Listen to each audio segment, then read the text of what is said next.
Pushback from some city councillors against their colleagues' proposal to scrap the temporary shelter village. Good evening, I'm Ryan Benazzo alongside Haley Perreault. Thank you for joining us. The issue won't come up for debate for 2 more weeks, but other council members are already reacting to Councillor Rajni Agarwal's motion. She wants to remove the temporary shelter village from the city's 10-part human rights-based action plan for homelessness.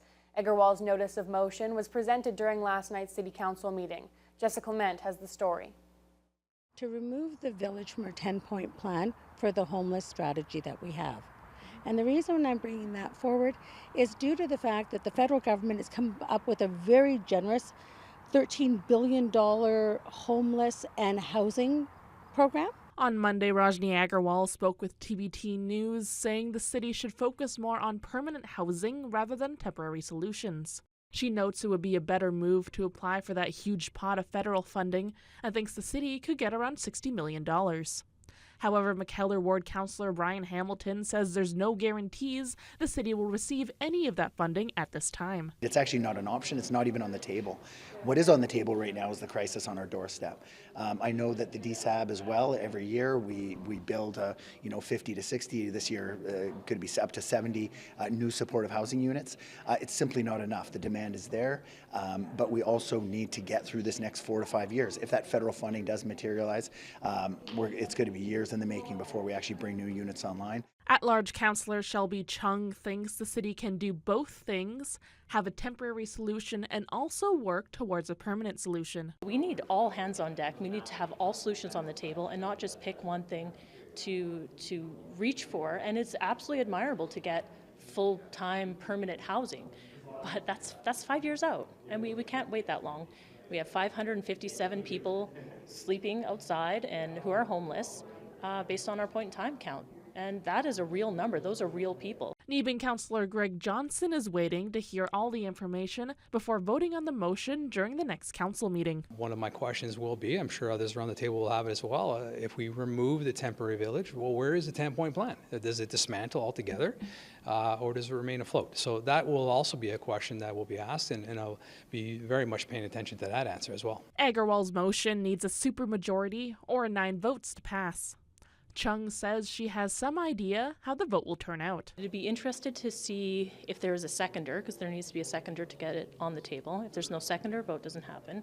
I predict that there will be no more than 7 votes to rescind, and you need 9.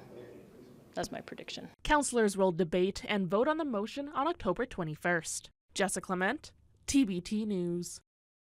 Thunder Bay's encampment response team is getting a vehicle to help them respond more quickly to areas where tents have been set up by the homeless.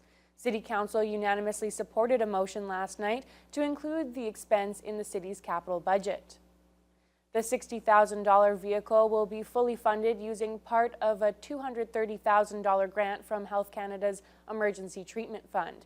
The specialized team manages encampment response by connecting those living in tents to needed support, coordinating sanitation services, and responding to community complaints, all while prioritizing safety. Neebin Councillor Greg Johnson wanted to know exactly how the vehicle will help. A small truck supporting relocations. Can we get a little bit more details on what this truck will be doing? Daily, Monday to Friday, connection out in community at the encampments, making connections and encouraging voluntary relocations as we prioritize them at this point in time. And the vehicle will support their travel throughout the community, and we will also be able to support small items to be relocated to support individuals to do that.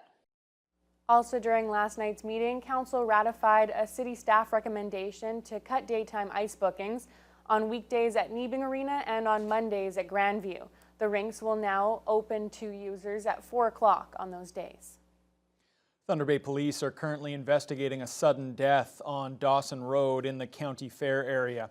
There's a significant police presence, but they don't believe there's a threat to public safety at this time. Anyone with information about the incident is asked to contact the police or Crime Stoppers.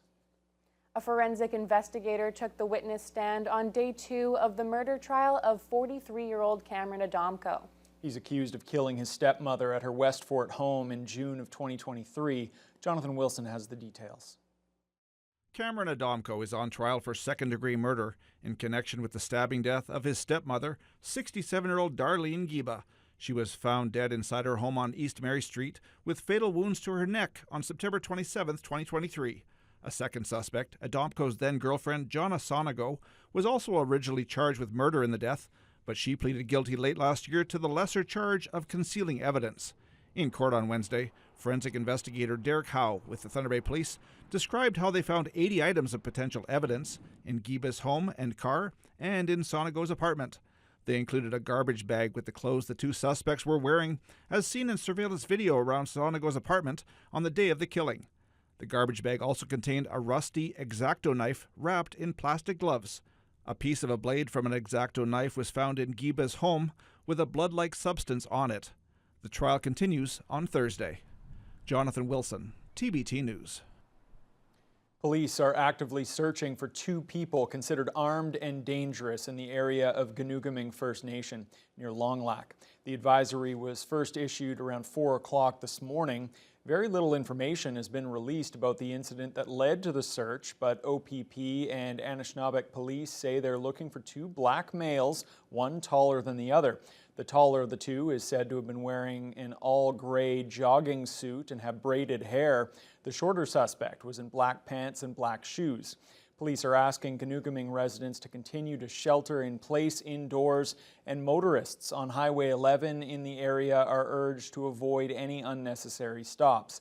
Members of the public are advised not to approach the suspects if they come across them and to immediately call 911.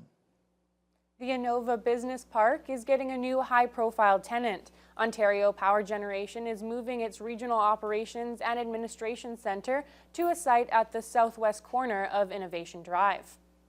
The local OPG offices and storage buildings are currently located on Burwood Road and at another leased property in the city. But come 2027, the utility will transfer all its staff and equipment to a new 2-story office building less than a kilometre away on this vacant lot at Innova Park. Crews from Tom Jones Corporation have already started preparing the site for the main building, along with 3 storage buildings. No one from OPG was available for an interview, but the city's Building Services Department confirmed that it's received a permit application for an office building with a construction value of $14 million. The permits for the storage buildings have a combined value of $1.5 million. The new roundabout being constructed at the intersection of Cumberland and Water Streets is getting closer to completion. However, with construction workers active on the scene, the public is being reminded to continue to use alternate routes until the project is fully finished. Ryan Graham reports. Senior project engineer Brian Newman explains that despite contractors being stretched a bit thin throughout various construction projects in the city, the crews working on the roundabout are doing a great job, and the public won't need to wait much longer for the project to be complete. The pipework's all done. Now it's just taking out some of the existing sidewalk and curb and gutter and concrete and debris, and they're currently getting that graded up, or going to get getting graded up. This intersection here, lots of topsoil going in for the center of the roundabout, lots of planting going in there. Some of these splitter islands, some planting going there in the next week or 2. And then it's just a lot of signage, pedestrian crossings, street lights, stuff like that really can only do during the complete closure. Realistically, I'm thinking maybe first week of November we should have this up and running. In order for the successful and swift completion of the roundabout project, construction barricades have been put into place to keep the area clear and redirect traffic to other routes such as Court or Algoma Street.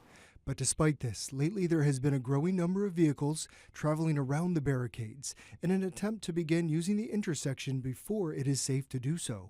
We've heard some rumors about people thinking that it's open. It's definitely not. You should definitely steer clear of it. There's still lots of heavy equipment around, workers present, stuff like that. So keeping your distance, unless you're at Superior Hearing or Portobello or any of the business around here, please patronize them, as we've always said. We will let the general public know, the city know, the media know when we're ready to roll. And once it's open, it's ready to go. So 3 weeks, like I'm thinking, fingers crossed, like I said, and we're doing our best. Ryan Graham, TBT News. A group of volunteers from Ottawa Animal Wellness Services and the Toronto Humane Society have been visiting 3 remote First Nations over the last 10 days to provide some much-needed veterinary care. People in Nibinamik, Neskantaga, and Martin Falls lined up at their community centers with their dogs and cats to see the vets for everything from neutering and vaccinations to emergency care. Animal wellness specialist Judy Cannon says they managed to get up to 90% of the pets in each community spayed or neutered. She spoke about one dog named Champ who wasn't able to get emergency help in Thunder Bay recently due to the vet shortage here. Champ was brought into Thunder Bay, so flown out at his owner's expense, and tried to get veterinarian services in Thunder Bay, but was denied because the animal wasn't a prior client of any of the vets in Thunder Bay. And the poor little guy had a stick caught in his mouth, and everybody in the community tried to get it out, but he was too upset. So he's been waiting until we came, and we brought him in, and we were able to fix that. More than 200 pets were treated in the clinics. The group from Ottawa and the Toronto Humane Society will tour more Ottawa communities again in November. All right, well, let's turn our attention to the weather here in Thunder Bay now. And Fiona, it was a really nice day out there. It is starting to feel like fall, finally, but there was sunshine and really a nice day all around. Yeah, it was a beautiful day. It started out a little chilly, though. You know, we had an overnight low of -3, but in Thunder Bay and areas to the west, we were measuring wind chill values in the overnight hours. In fact, the wind chill hit -6 for Thunder Bay at about 8 a.m. this morning. That's what it was sitting at with a low of -3, but we warmed up to 14. We're back in the teens under mainly sunny skies and winds from the west 5 to 17 kilometers per hour, and late in the afternoon started to gust up a little bit more. But to the west, it was a very cold start to the day. Wind chills were between about -3 and -5 throughout most of the region. Daytime highs to the west of us are averaging about 2 to 3 degrees higher than normal, so every little number counts when we're getting into these low double digits. But sunshine from Fort Frances through Dryden, Kenora, Upsala into Armstrong. Greenstone was a little bit more iffy on that side of the lake.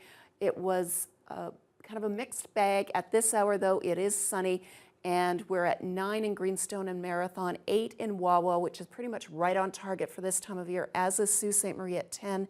They've had mostly sunny skies for much of the day. Here in the city of Thunder Bay, we will drop down to the freezing mark once again. So if you have any plants that you're worried about and they managed to survive last night, you might want to cover them up tonight until you figure out what you're going to be doing with them, because it is going to be chilly. But this is pretty seasonal, and no wind chill values to speak of. I'm not ready to switch over from humidex to wind chill. But the winds are going to be light, just a few clouds. It's actually going to be kind of a nice evening. But tomorrow, we're looking at basically a repeat of today, but we might even be a little warmer. So still getting pretty good days. All right, well, we look forward to that. Thanks a lot, Fiona.